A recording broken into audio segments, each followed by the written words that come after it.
Bendito, louvado seja a festa e a devoção. Por isso aqui A lenda do mastro e da fogueira de São João, poema da Ruth Sayles. São João. Por isso aqui viemos louvar a São João. Era uma vez dois velhinhos, Isabel e Zacarias. E lá na montanha tinha sua moradia. E esperava seu filhinho, que bem logo nasceria.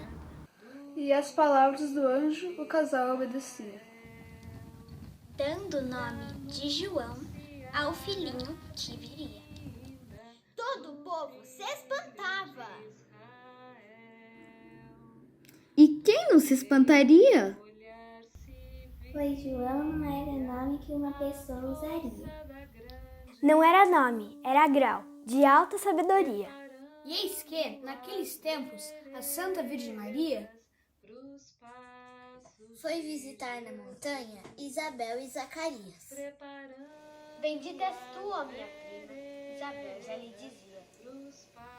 e viu uma luz do céu que sobre a santa descia. A minha alma glorifica o Senhor, disse Maria. E perguntou a Isabel quando João nasceria. Isabel prometeu que assim que ele nascesse, Ela avisava Maria acendendo uma fogueira.